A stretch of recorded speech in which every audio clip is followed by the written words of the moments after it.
지난 4월 8일 우리 군의 기동전력 강화를 위한 전술교량2 블록 1의 시제 장비 출고식이 열렸습니다. 전술교량은 군의 미래 기동작전 능력을 좌우하는 핵심 장비로 평가받고 있는데요. 이름은 조금 낯설지만 군 작전에 없어서는 안 되는 전술교량2가 어떤 배경에서 개발되고 있는지, 그리고 앞으로 어떤 역할을 하게 될지 차근차근 살펴보겠습니다. 구독, 좋아요, 알림 설정으로 구독자 100만 달성 응원해주세요.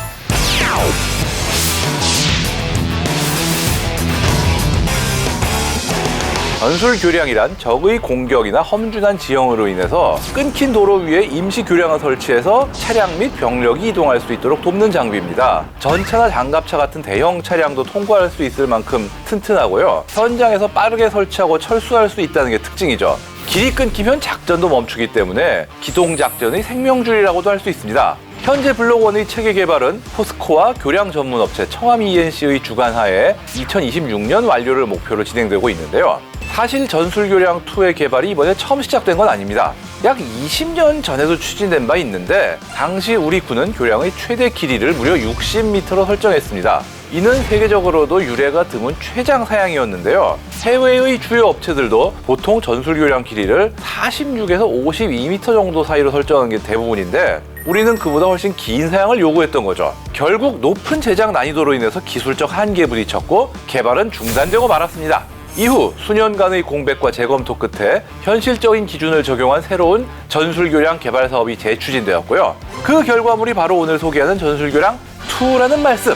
현재는 블록 1이 44m, 블록 2는 52m를 목표로 개발 중이라고 합니다. 그렇다면 이전까지는 우리 군에서 어떤 전술교량을 써왔나요? 흔히 장간조립교로도 알려진 베일리 브릿지를 운용했습니다. 이 베일리식 가교, 베일리 브릿지는 1941년에 영국에서 개발된 조립식 교량으로 미군도 일찍이 이 장비의 효용성을 알아보고 2차 대전 중에 대량으로 도입했는데요. 연합군은 유럽 각지의 전장에서 진경로를 확보하기 위해 이 교량을 신속하게 설치하며 공세의 흐름을 유지할 수 있었습니다. 심지어 미 육군과 영국군 등 많은 나라 군대들은 80여 년이 지난 지금까지도 재난복구 작업 일부에 이 장비를 사용하고 있고요. 우리나라에서도 6.25 이후에 자주 활용됐습니다. 심지어 2017년 청주시에 시간당 최고 90mm의 물폭탄이 쏟아져 다리가 끊어졌을 때도 54m 길이의 임시 가교로 이게 활용된 바가 있죠. 이 베일리 브릿지는 모든 부품을 모듈화된 형태로 운반할 수 있기 때문에 개발 당시 기준으로는 조립과 해체가 매우 신속한 편이었습니다. 완성 후에 구조적으로도 튼튼했고 수명도 길었죠. 게다가 이 길이의 확장성도 상당히 뛰어났는데요. 1975년에 오스트레일리아에 설치된 베일리 브릿지는 길이가 거의 800m에 육박할 정도, 대단하죠? 하지만 아무리 뛰어난 장비라도 시간이 흐르면 새로운 어떤 기준이 바뀌면서 한계에 부딪히게 마련이잖아요. 베일리 브릿지는 주요 부품의 무게가 보통 260kg에서 많게는 320kg까지 달하기 때문에 운반을 위해서는 적어도 6명에서 8명의 인원이 필요했습니다. 또 조립 과정은 단순하지만 어쨌든 전체를 설치하려면 상당한 시간도 소요됐습니다. 즉 현대 군작전이 요구하는 기동성과 신속성 기준에는 더 이상 부합하지 않게 된 거죠.